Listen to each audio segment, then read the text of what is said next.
Donald Trump will soon be breaking his silence on social media.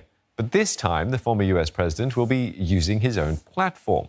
A Trump advisor says he's planning to launch a media platform, and the site could be live within months.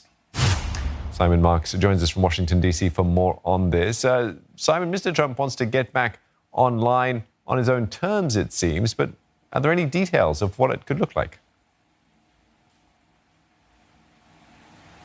Well, very, very few. I mean, according to Jason Miller, who is a top Trump aide and insider to the operation that the former president has set up at his Mar-a-Lago golf club in Florida, there have been countless meetings, he says, with industry executives and others.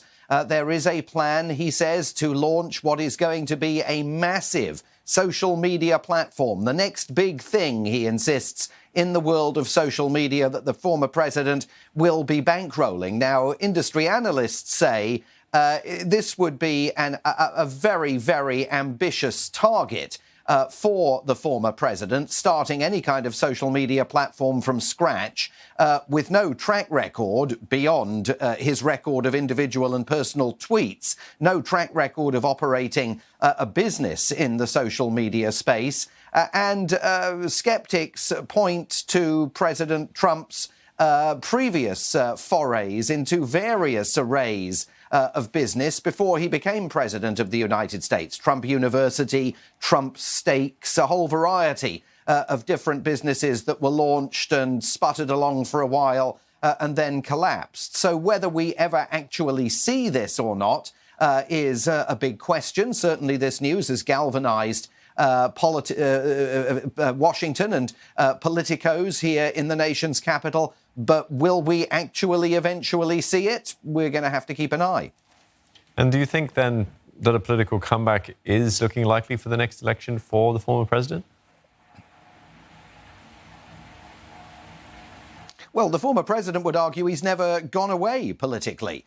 He continues to give interviews on a fairly regular basis to sympathetic television networks here in the United States. It seems absolutely clear that he is preparing to endorse candidates in primary contests and then in the 2022 election cycle here. Because remember, while the presidential election is now a relatively recent memory, very soon we're all going to be focusing on those midterm elections next year. 1/3 of the Senate, the entire House of Representatives up for grabs. And Donald Trump absolutely intends to continue playing a role in endorsing Republicans who are loyal to him. He sees that absolutely as evidence of the stranglehold that he retains over the Republican Party. A social media platform that he was on would certainly help him communicate with all of those loyalists. But even absent from Twitter, he certainly doesn't appear to have lost their support